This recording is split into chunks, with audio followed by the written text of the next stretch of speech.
All right, thank you. So council, I'd like to call this special committee of the whole meeting for March 15th, 2022 to order with adoption of the agenda with amendments. So Councillor Palmer. Yeah, so then the agenda to have an in-camera portion, closed portion of the meeting. All right, good. And we'll do that pursuant to 90.1A of the Act. Someone want to second that motion? Councillor Rind. All in favor? Motion's carried. Thank you. We are going to move on to delegations and presentations. So, Mr. Nato, you have some people here to do the presentation. Yes, thank you, Your Worship, and thank you to all of council for attending today. I know you guys are really busy with budget meetings and attending a lot of meetings, so I really appreciate everyone making the effort to attend. So over the last couple of months, staff have been working with the consulting team to put together a draft document for public review. So we're at the stage now where we have a pretty good draft, and we'd like to bring it forward to council for your review and to answer any questions that you may have on the document before we go to the public.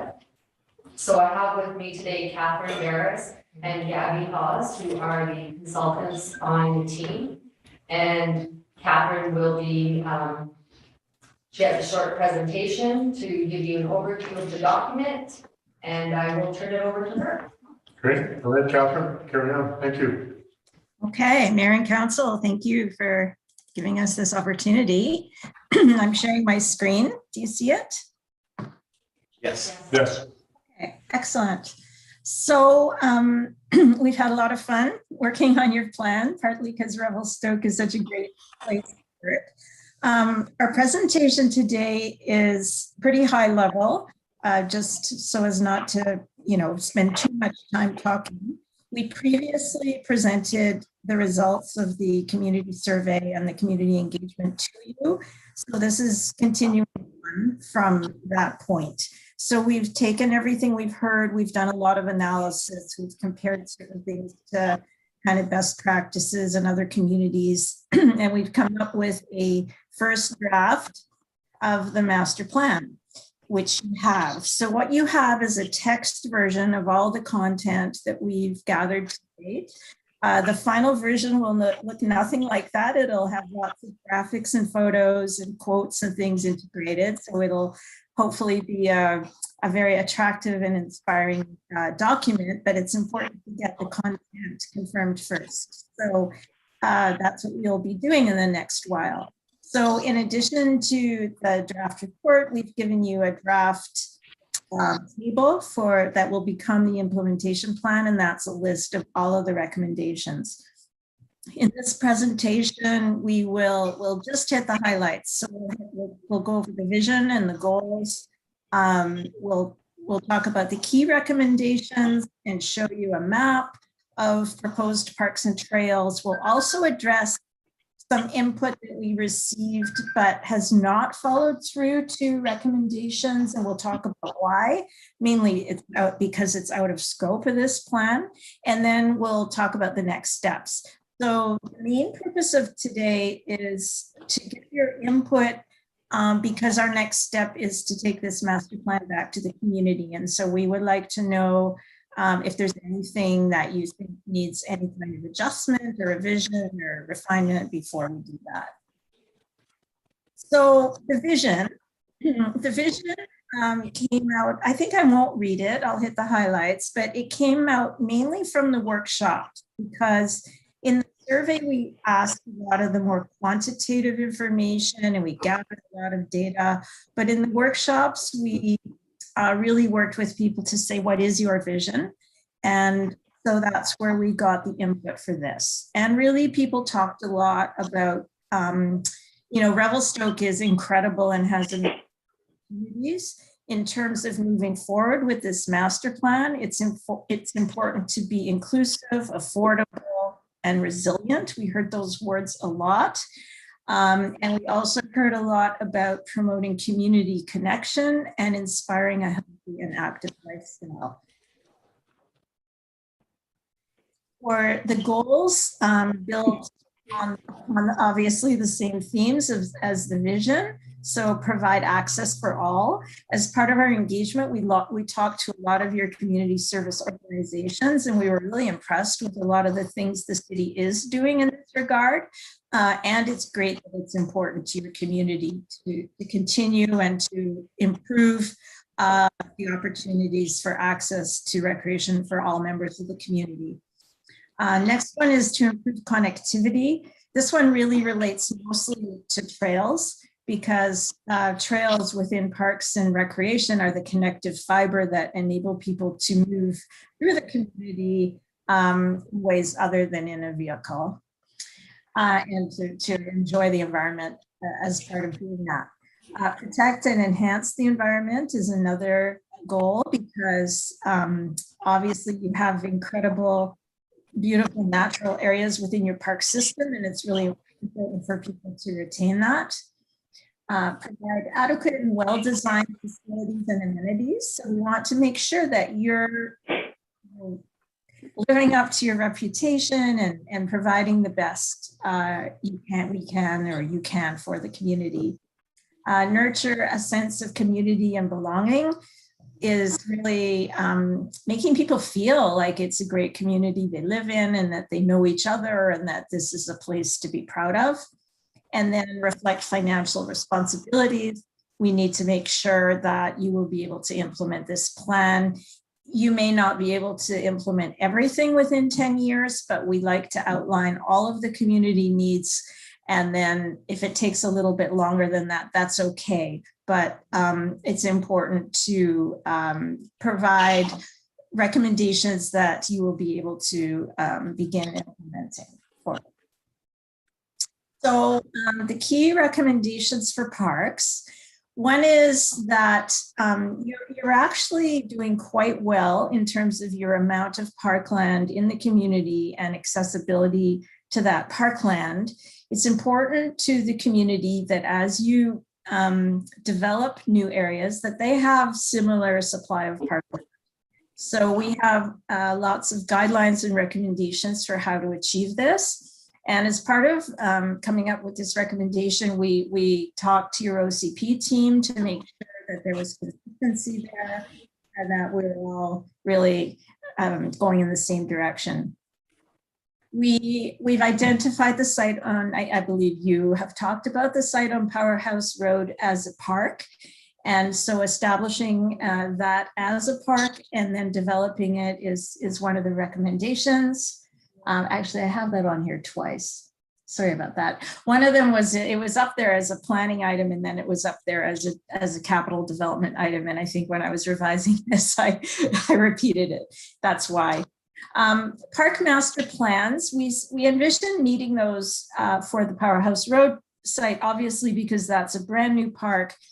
And also Grizzly Plaza is really due for some updating, and we thought that it would be important to do a master plan for Grizzly Plaza because there are all kinds of new trends in urban design, and I think it has lots of opportunity to be an amazing place. It is an amazing place, but to be even better and more accessible. We've identified some improvements to community parks. And these are listed in this master plan. Centennial Park, it's about improving the condition and maybe working with sports groups to identify some new needs. Kovach Park, a new full-size court and some shade near the skate park were some of the key improvements identified. Queen Elizabeth Park, some improvements to the playground and the courts.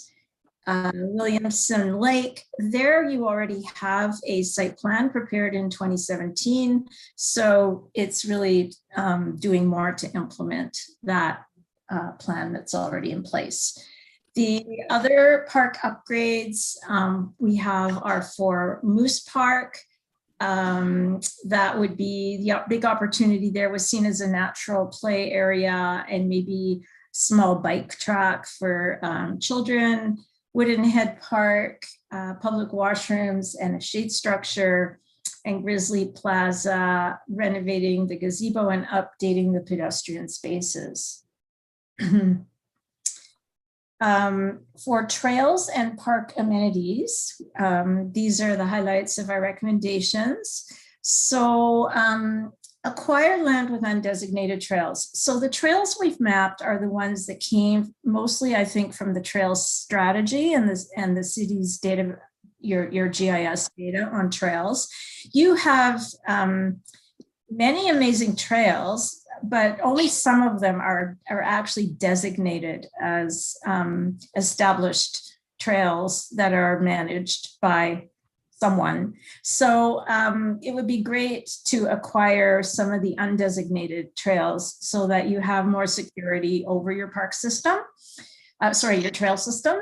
The next one is to continue building new trails, because this is the key to connectivity, is getting trails so that people can, get through the whole city as part of an experience with loop trail opportunities, as well as getting to their key destinations as part of active transportation.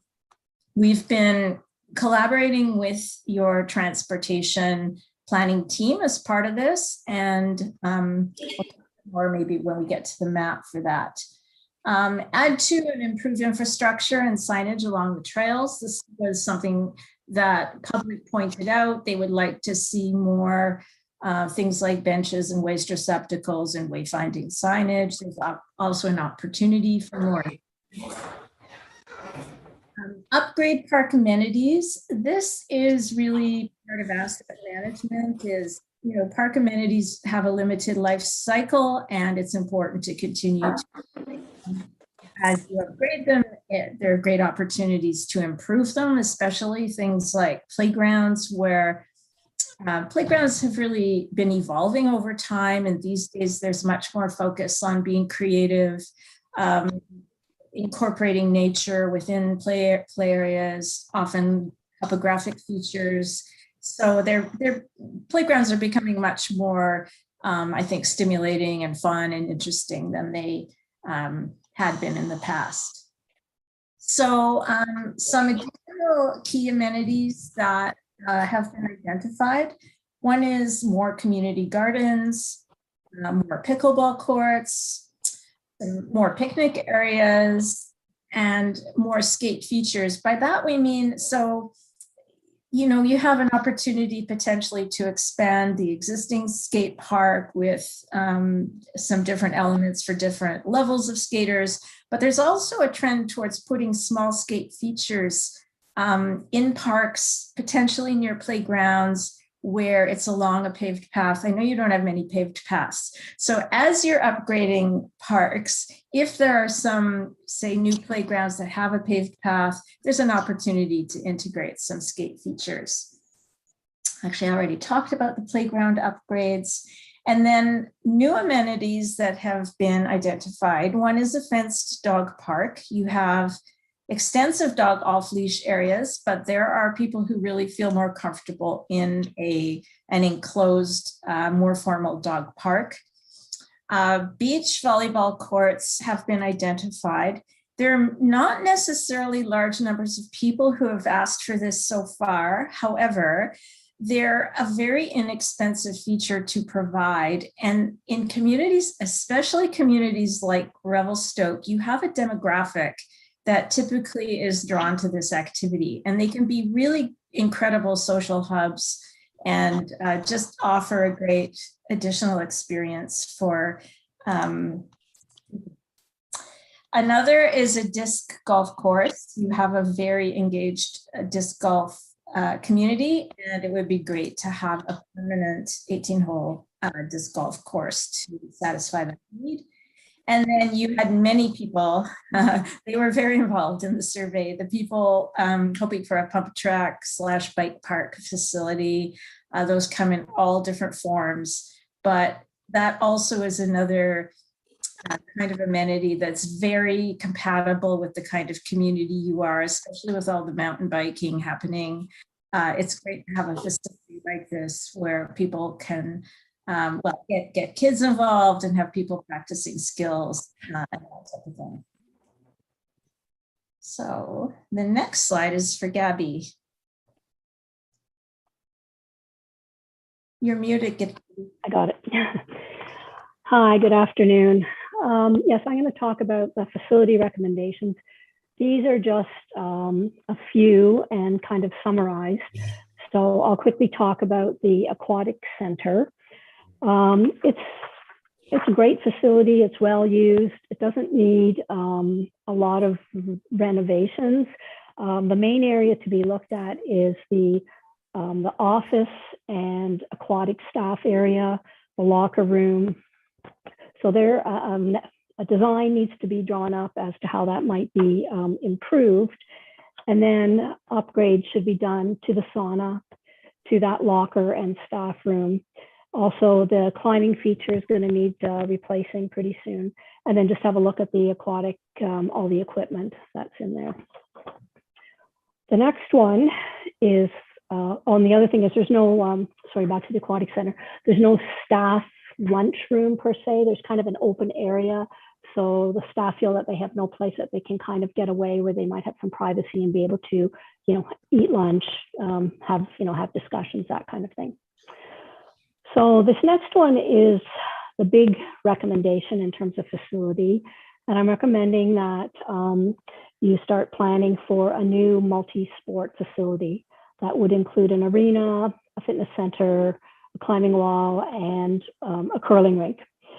This is, so as you know, your arena is very old and needs ongoing repair and maintenance. The roof, continues to be an issue. I know that your staff are, ensuring that it's safe, but moving forward, it doesn't make sense to put a lot of capital money into that arena. So a plan needs to be drawn up with multiple steps.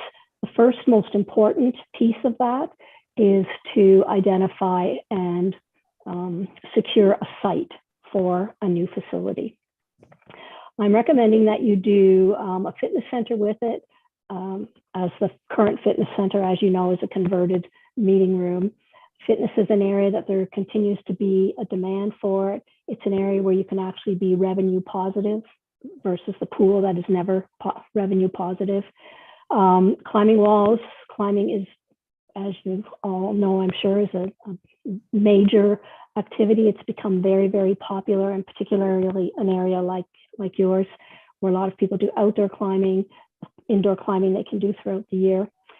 And the curling rink is also very old, as you know, and you can make the decision whether there is an interest and if there's enough participation in curling to build a new curling rink. And the third one is renovating the community center. And that is just to look at, there are some spaces there, like that very large entrance area and the hallway, which is not, doesn't really serve a really important purpose. And you could use more space in that, some more program rooms, some more program spaces. That might change. You may choose not to change the community center. If you go ahead with this multi-sport facility, it might make more sense to put some more program spaces on with the multi-sport facility. So that should all be part of that in-depth facility review. Okay, I think that's it. Okay.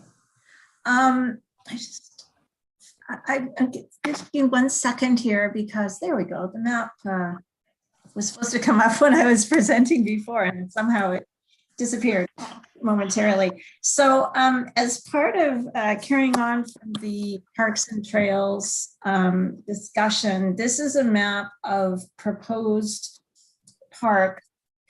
So these orange star shapes are proposed community parks, and the green are proposed neighborhood parks. We try to locate parks so that there's a 10-minute walk to a community park for each resident, and a 5-minute walk to a neighborhood park, or at least one or the other of the above.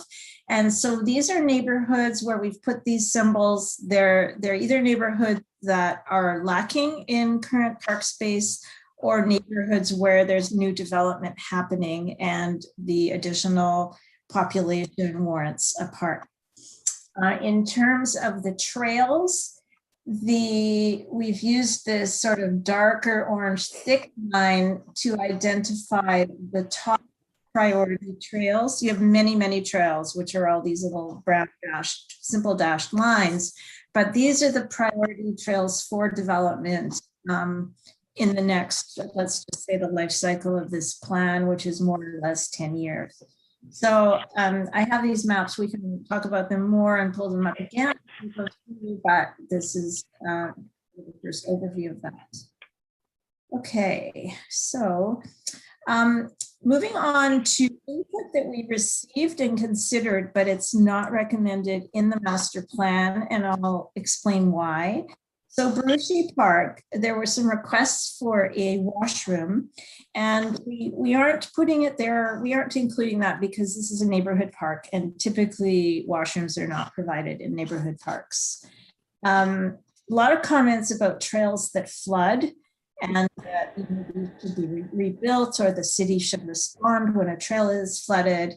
And that's not included because it's really beyond the scope of the city to do that.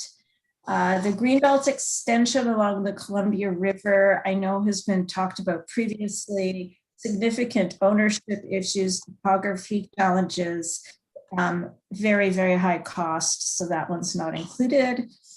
Some people asked about an additional rink or an outdoor rink. The city doesn't have capacity to manage a new separate rink. But there may be opportunity for an outdoor skating rink in combination with a new arena if it's using the same ice plant. The youth center, we understand that community connections, I think it's called, is basically going to be providing that service. So that's great because the city doesn't have space for it, at least currently. New floors in the community center for dance, and we understand a private facility has, there's a whole new great dance facility in the city, and it doesn't make sense to try to compete with that. Trail to McPherson was requested, but that's outside city limits. Construct a boardwalk, and this was part of the trail strategy from the Greenbelt to Williamson Lake. This is hydroland, so the city could encourage and support this, but not take a lead on it. And then finally, build an outdoor pool. Outdoor pools are very, very challenging for communities to manage. They're environmentally, like in terms of energy, they're huge energy hogs. I don't know, not the best word, but anyway, they use huge amounts of energy. The season is limited. Typically, when we work in communities that have outdoor pools, it's always a huge challenge for them because people love them, but they are very, very, let's just say, fairly impractical to build and maintain in relation to what you get from them. So we don't have that as a recommendation either. So moving on to our next steps. Our next steps are to go to the public. So we propose posting the information we have, probably this PowerPoint as a summary, potentially the full draft report as background for people who really want to get into the detail, and the draft implementation table. Then we will prepare a short survey, the main purpose of which is to find out what people's priorities are. So partly, did we get it right? For sure. I mean, do you agree? Have we put the focus on the right recommendations? But then also, what are your priorities? In addition to the survey, we are proposing 2 virtual sessions in April that can be kind of open house / workshop that would be held online. Then once we get the input from those, we will refine the plan, convert it to a graphic format, and come back and present it to you again in probably the May-June timeframe, and then finalize the plan. So that is it for our presentation. We're happy to talk about anything, questions, comments, suggestions. Thank you, Catherine. I appreciate the presentation. So before we ask questions, I want to move in camera. So I'm going to go to. Can we have some questions just in the regular, because I know there's. Sure. Yeah, go ahead. If you have any questions before we go in camera, absolutely. Councilor Palmer, do you want to start? Yeah, thank you for the presentation and the work. It's great to have this in front of us and in front of the community and sort of planning for the future. Can you hear all right? Mm-hmm. Yes. And I know we had the community survey there was some dialogue, but could you just remind how many people actually engaged in the community engagement process? I was going to guess, but I think it's 643. Give me 1 second to confirm that.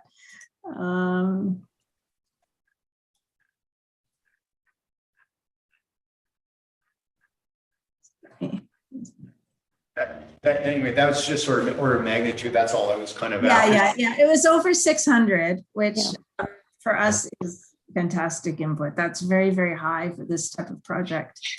In that engagement period, what Oh, no, time? sorry, 546. I knew there was a 6 in there, but that, and that we consider anything over 300, like 300 is the minimum that is usually suggested as a statistically valid, more or less, or getting on, fairly reasonable in terms of statistical validity. The 500, over 500 is great.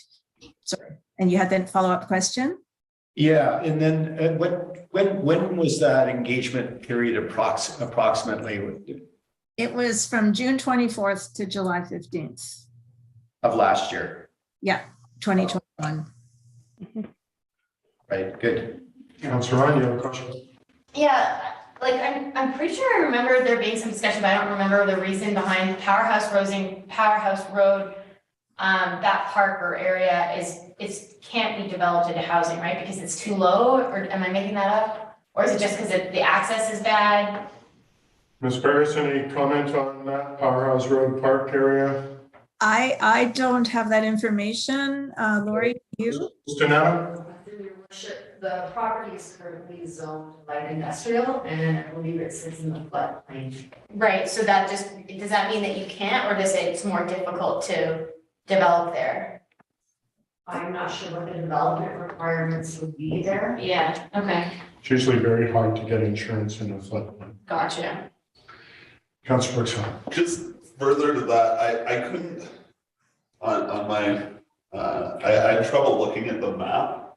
On my thing, it just kept crashing. I could look at it for a minute and then it would crash it.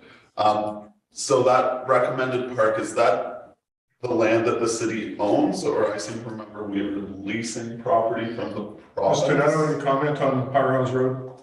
Yes, thank you, your worship. The land currently is the same location where the boxing club site is, the Frisbee Golf, and where the local food initiative has submitted a request for a garden. And so that's different than the land that we're I think it's leasing? all the same, It's all the same? yes, and we own that land. There is ownership rights to All of that whole area. That's big. Well, I think some of it we own, and then there's a portion that we lease, which I think is more the sloped. And it's along the walkway. It's not exactly where we're talking about. Okay. The space that we're talking about is owned by the city. Okay, It's deeded property to the city. Yeah. okay, Yes, I verified that through administration. okay, thanks. All right. Any other questions for Ms. Berris, Ms. Haas? Councilor Elliott and then Councilor Gillette. Just on the trail to McPherson, I know in Banff and Canmore, there's a connection trail that's really puts, on top of everything else, they really have a draw from the people of Calgary with that trail.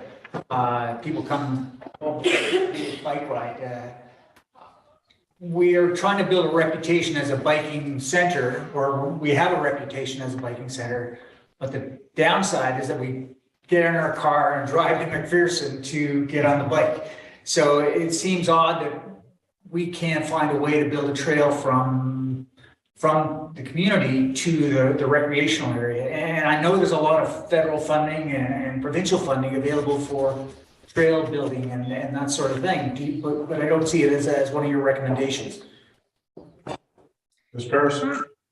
Yeah, we talked about it, and typically, I mean, often a trail like that would be built as a collaboration among different agencies when it's not within one jurisdiction. We, like I said, we talked about it. We weren't sure what to do. Lori, would you like to maybe build on what we were talking about as some of the options and how this could possibly be addressed? Yes. Go ahead. Your Worship, I'm going to defer this one to Ingrid, who's working on the backcountry recreation plan with different user groups as well. Ms. Brown? Yes, okay, Your Worship. I think we are hoping to engage or embark on development of a new resort development strategy within the next few months relating to the province. Key to that will be identifying those kinds of priorities, especially those that fall outside the city. Within the city, we hope to align any infrastructure investments with the Parks and Rec Master Plan outside the city. We would pull together Parks Canada, Rec Sector LCC, Indigenous partners, similar to what we're going to be doing with the backcountry recreation access planning. But there are opportunities to identify those linkages, whether it's through hydro, through crown land. There's opportunities to capture those in our resort development strategy. It's a 3-year timeline. It's a bit less opportunity. But part of the backcountry recreation access planning project could look into the future of what our wish list might look like and how we would, action that working in partnership with the CSRD Parks staff. Yeah, and I guess a bit of it is having something ready to act. So there's funding available, but I don't know how long it might be available. And the sooner you have something in place and get it in the system, you're more likely to succeed in getting some funding for it. So I just think it's a valuable entity, and it should be maybe explored a little bit more. Well, absolutely, will include, I think, the list of recommended ones. I did recommend because they're out of scope, but there was a community interest in those. I would like to bring some of this forward to the engagement process. We'll go through the resort development strategy. And I think as people get more into e-bikes and geriatrics, as you get older, that connection, an easy trail rather than the double black diamond one that's there, should be the consideration. Let's pursue that rather than. The Rec Sector Canals, we're going to make sure when we did the previous resort development strategy, Rec Sector Canals were part of the discussion at all. We want to make sure we rectify that this time because any of the recreation tenure holders or partnership agreements on private land through the fund with our dollars, those are all governed by Rec Sector Canals. So they will be a key participant to align their priorities with what we are doing. Councillor Shillette and Councillor Bergson. Thank you, Your Worship. My first point was kind of related to what Councillor Elliott was talking about, was these other related plans that are in progress and we're about to get started. In the draft plan, when I was reviewing it, section 1.4, looking at the related plans and documents, it does mention the OCP being in progress, but the other plans are most in the transportation master plan in progress, but I think a lot of the other ones were past events. So as Ms. Braun was talking about with the destination management plan and the resort strategy being revamped right now, I think there's a huge opportunity to be able to tie that in a bit more directly, if you will. Because I see when someone is using this plan in the future and referring to, oh, these are the other plans that are related, is to point forward to refer to those future plans that should be ready by the time they might be reviewing this.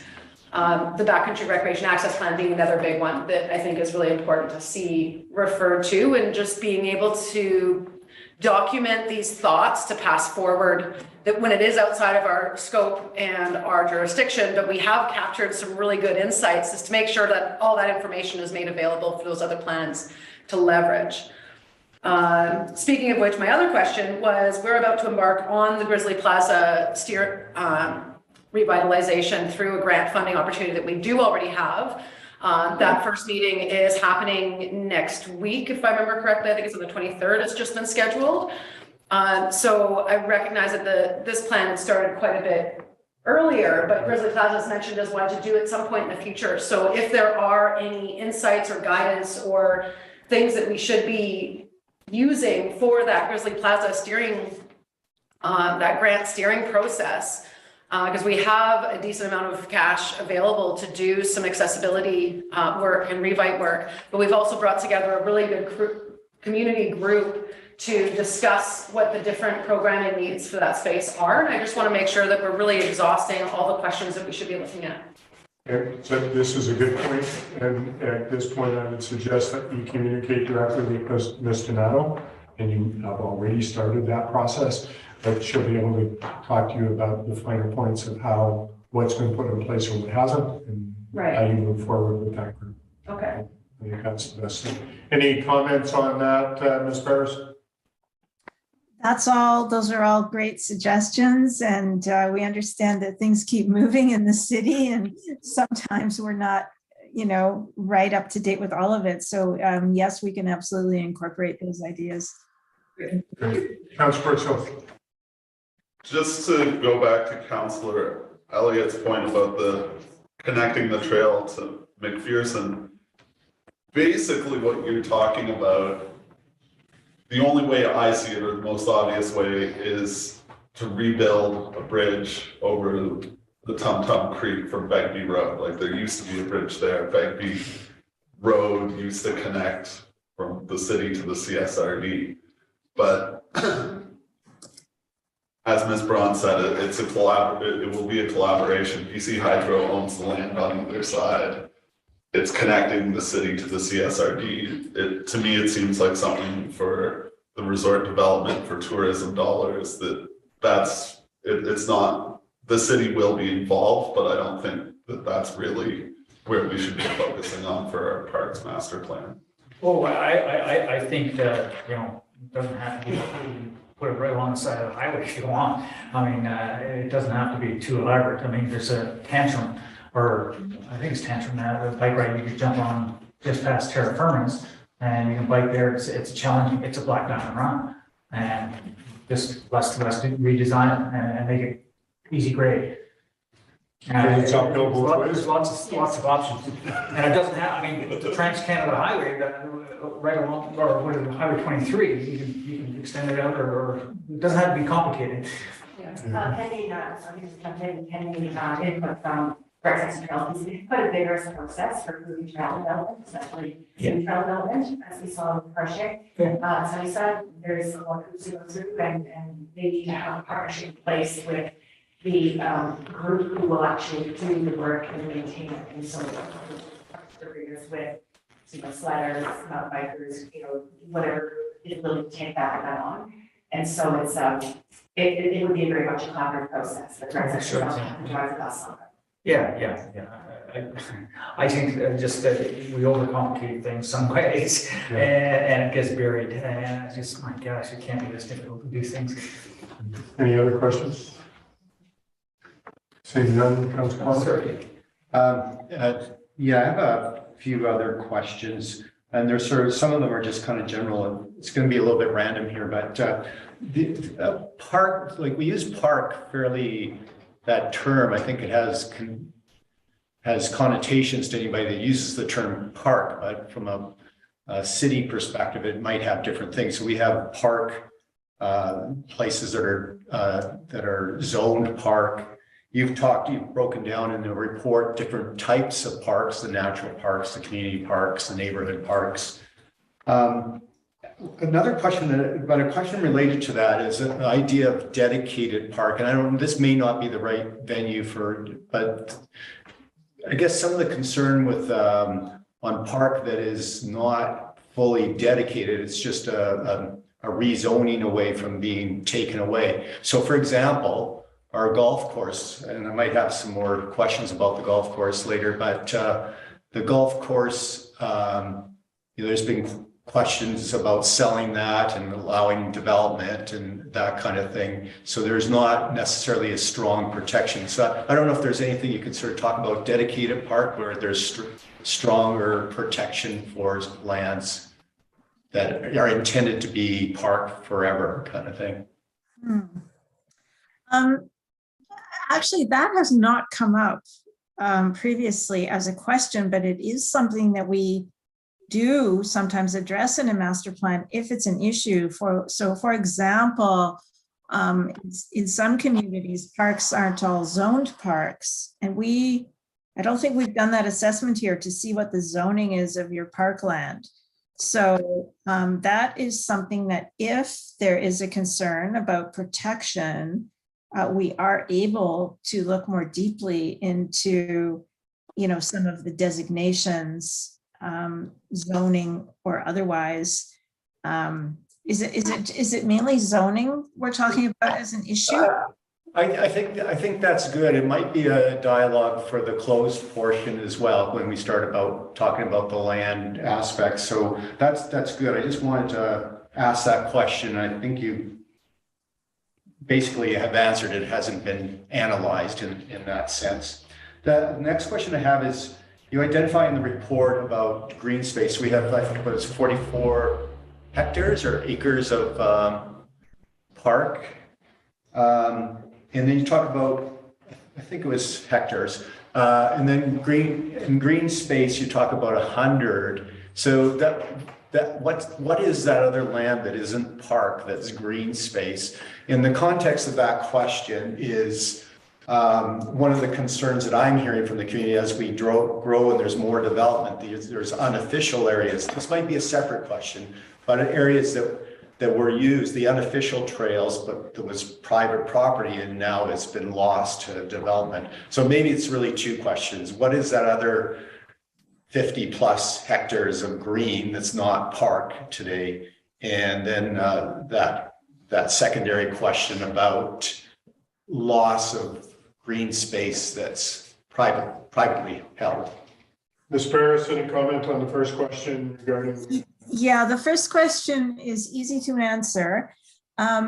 So in addition to the 44.7 hectares of city parkland, you have the green part of school sites. So this is when we take school sites, but we subtract out the buildings in the parking lots. There's 0.6 hectares of green space there. The golf course is just over 44 hectares, and the cemetery as green space that adds to the visual aspect of the community is 7.8 hectares. So that's that additional land. I didn't quite understand. Can you maybe repeat the second question? So does that answer your question? Yeah, that answers second the question. part. And the second part is maybe too convoluted. I'll just move on if I Okay, can. yep. Yeah. Thanks. Thanks for your encouragement. That's good. Thank you for being a little bit more frank in your presentation about the arena. And so I do note in this document that it talks about it needs major renovations. And I think that's on page 52. And so this is some detail, and maybe it's a in-camera thing, but I see on page 52, 5.2, the Revelstoke Forum is almost 60 years old, does not meet current designs, and requires extensive upgrading. I would suggest maybe, and maybe this is a dialogue in the closed portion again, that maybe that wording should say requires replacement, so that it's clear where we're going in the future and we stop wasting money on engineering and all that kind of stuff. So it's been going on, but that might be a closed meeting discussion. Yep. On the west side, again, I want to just make sure this is brought up in the public portion of the meeting as well. So in the past year, probably in around the same time as, or either before or after the engagement period, there was the item of the Jordan River, and the city council instructed staff to apply to the province for section 17 to preserve that land. So or to protect that land as we try and figure out what to do with the Jordan River. And so I see that as the identification of that as absent in this report. And I think it's maybe something that we again might have some further dialogue on it.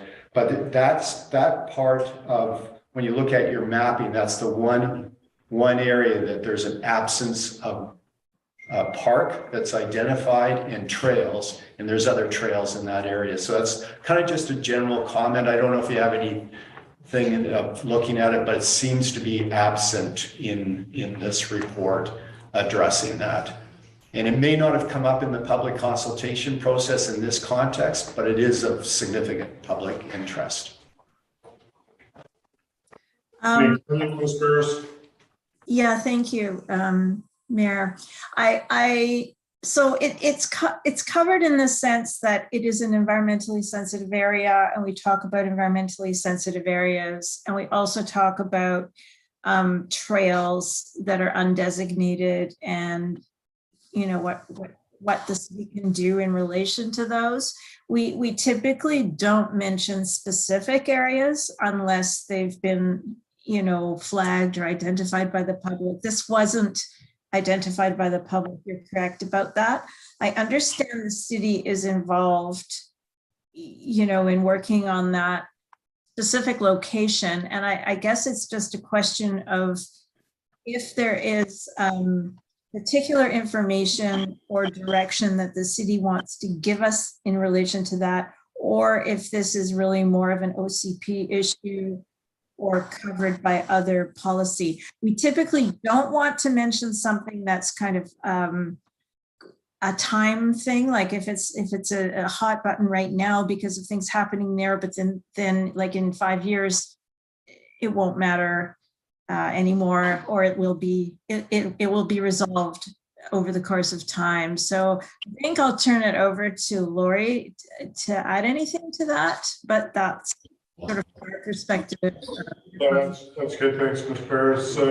Councilor Plummer, you have another follow-up question? Yeah, and then the last question I had, I think the last question, is the golf course. So I guess that wasn't brought up, like it's an extensively used area for non-golf purposes, hiking or walking in the summertime, and then skiing in the winter time.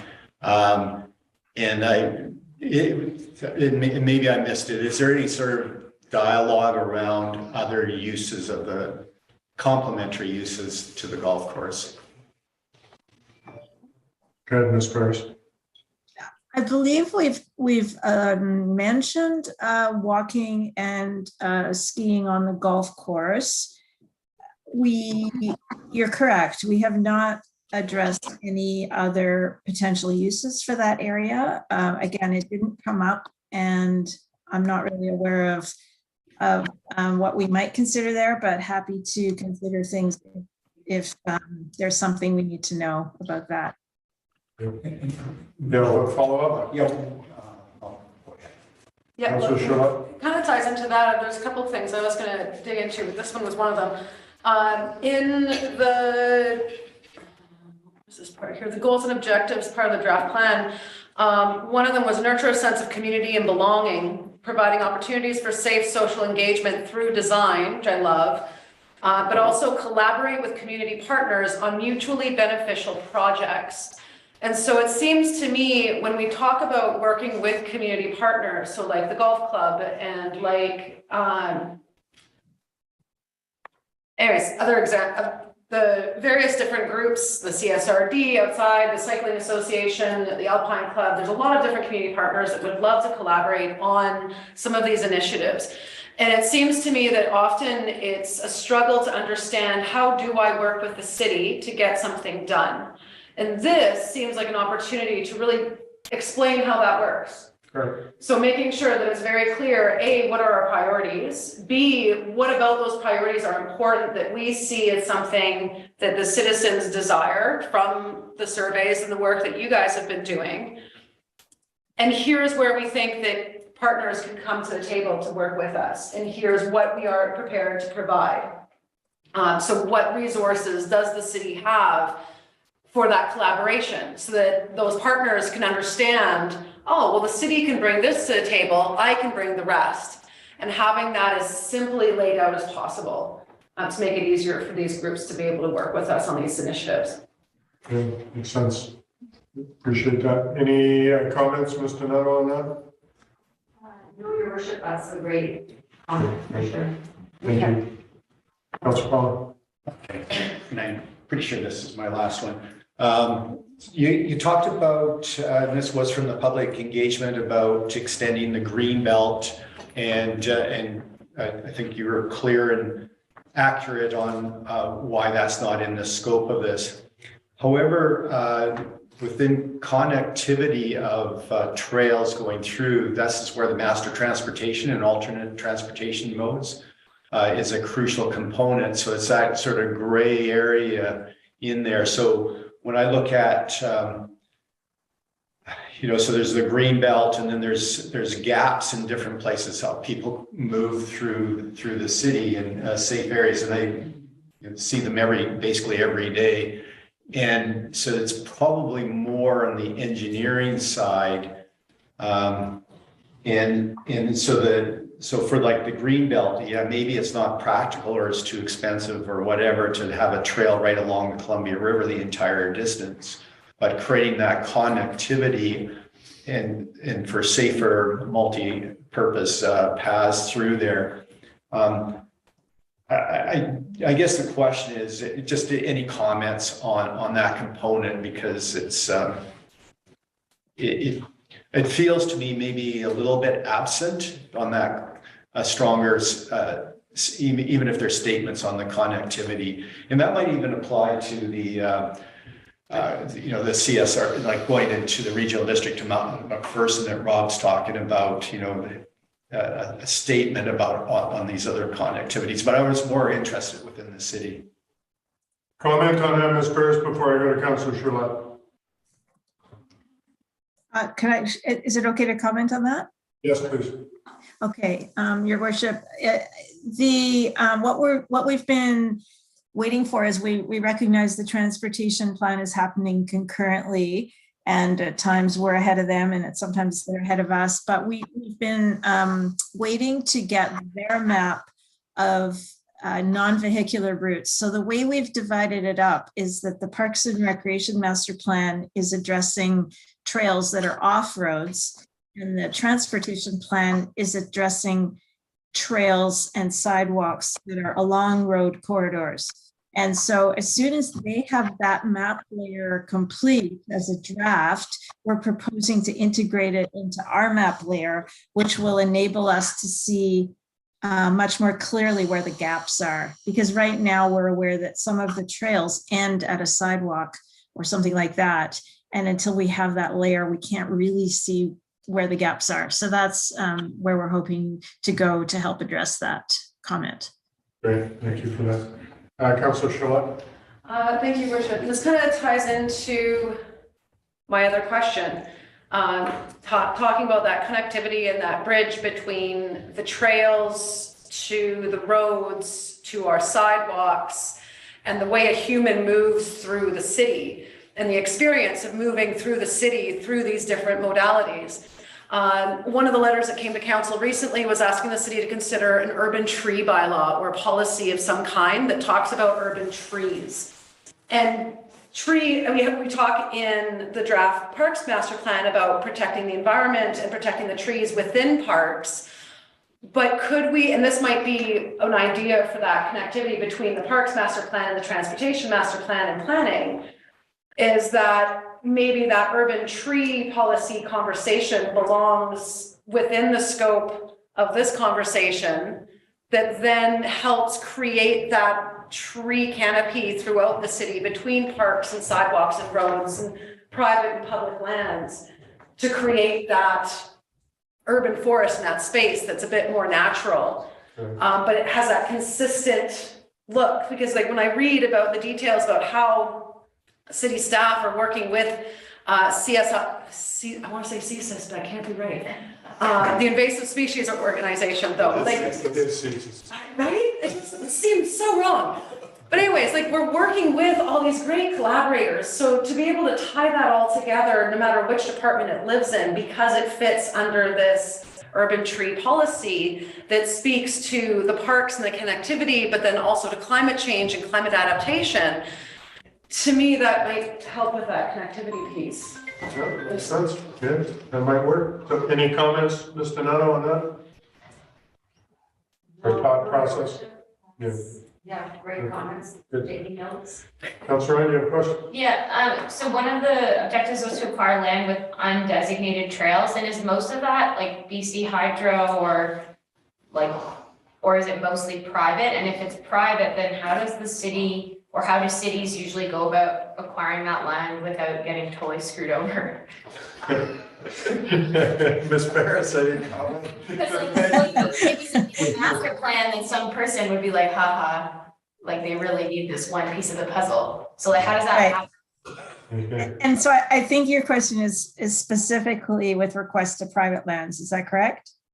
I guess, well, my first question is like, is most of the land public or privately owned that in your mind that we would need to acquire? And then the second component of the question is like, how do cities usually go about doing that?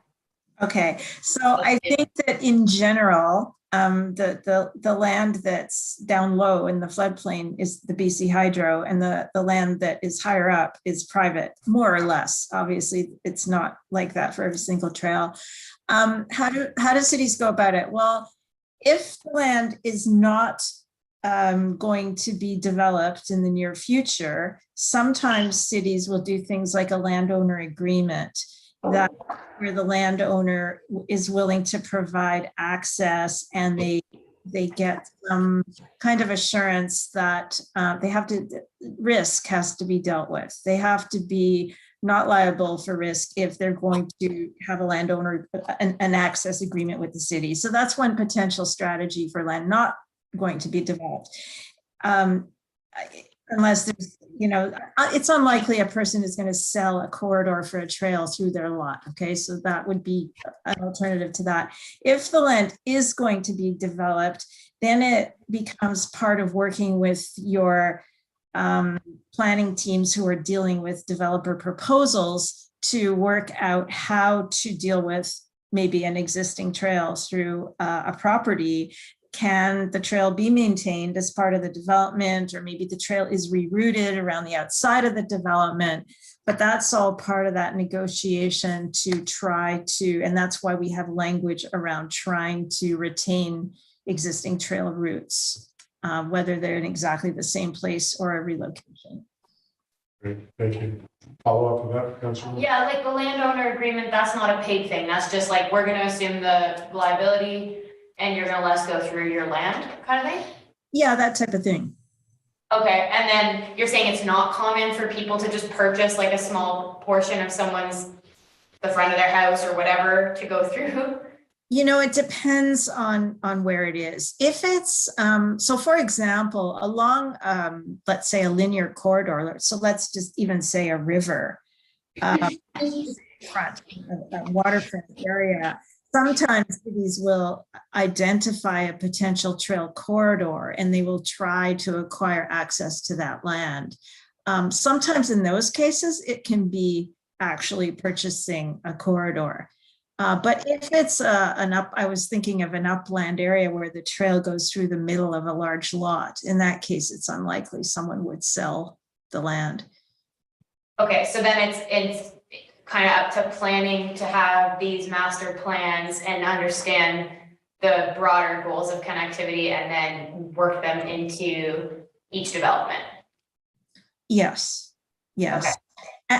In addition, and also property acquisition strategies, right? So if there are key properties that are identified as needed for parkland or trails, is to have those flagged so that if those properties ever come up for sale or anything like that, in some cases, municipalities will talk to existing landowners and look at even things like estates so that they can get willed to the city in the future. There are a lot of different mechanisms for property acquisition, but you need to have it on your radar and flag them and work on them.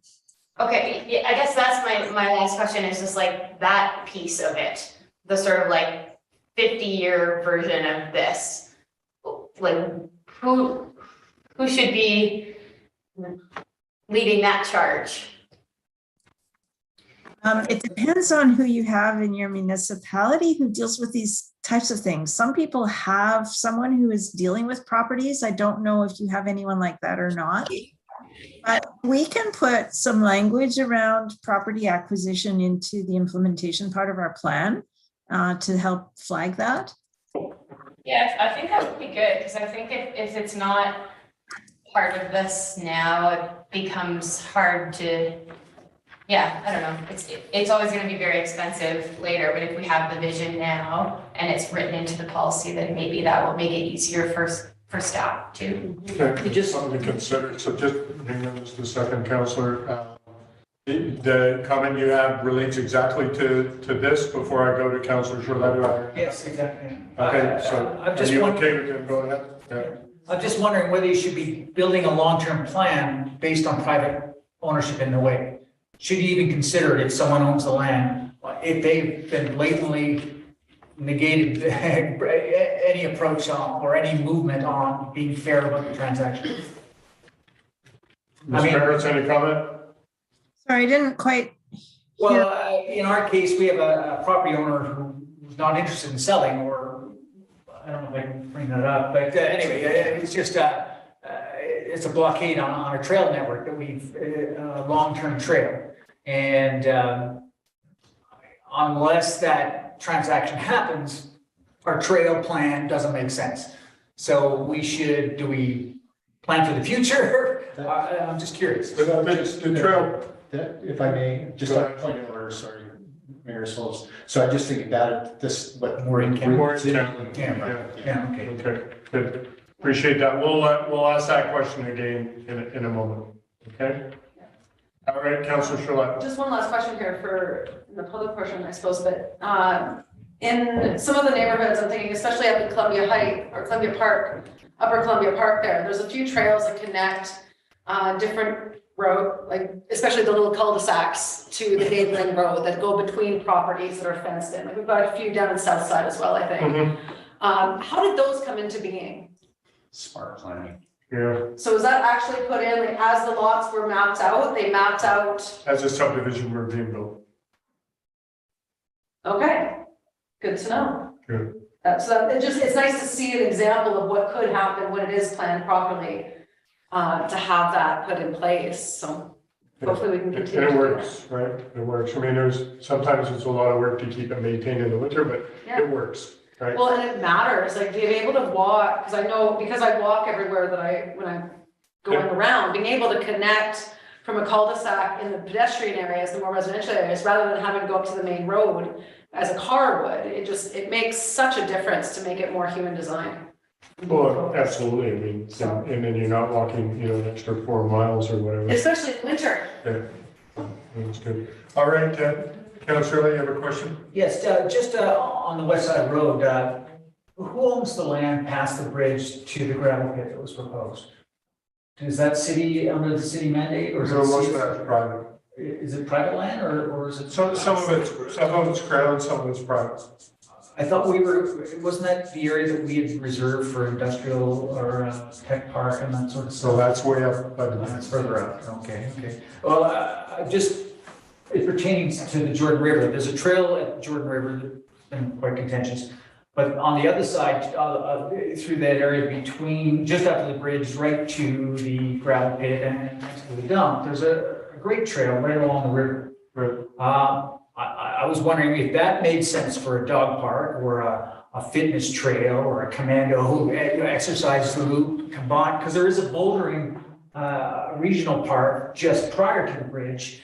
And maybe it makes sense to incorporate the whole thing, develop a recreational area on that side of the river, not just the Jordan River Trail, but to start thinking on a broader, yeah, maybe that's. It could be higher foreshores. River, I think it's colored in as one of the trails that's been identified as, yeah. That's right.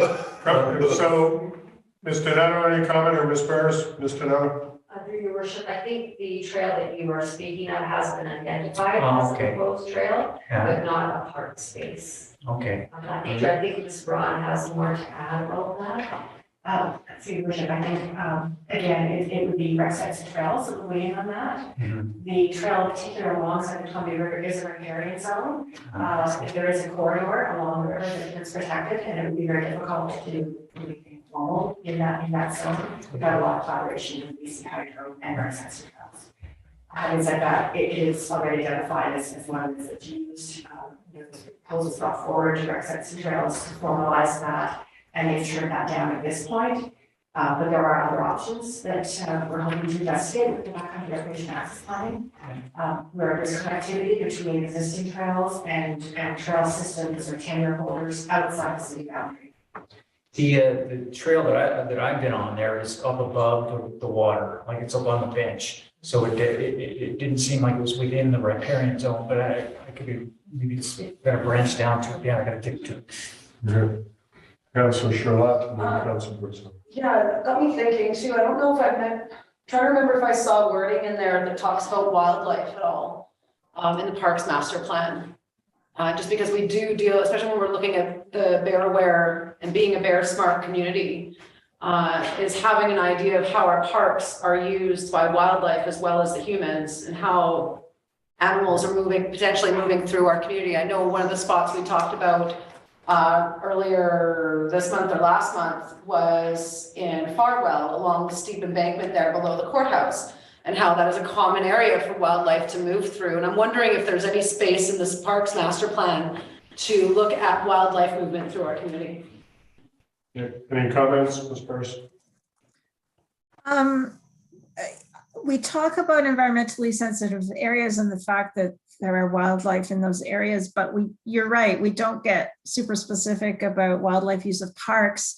And yes, we can definitely add something about that. I don't know if there's any particular, we'll have to see if there's any data on wildlife movements in detail, or if it's just a more general statement about that, but absolutely we can add that.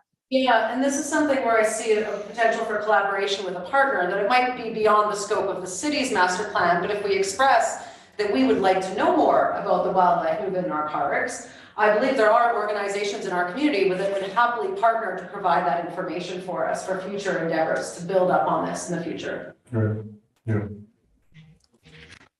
Okay, so time's marching on, and we want to, if you have something else you want to do this part, we want to just have a discussion here. So I would make that motion to go on camera pursuant to 90.1A of the community charter, seconded by Councilor Ryan. All in favor? Motion's carried. So Ms. Floyd, we will stop live streaming, correct?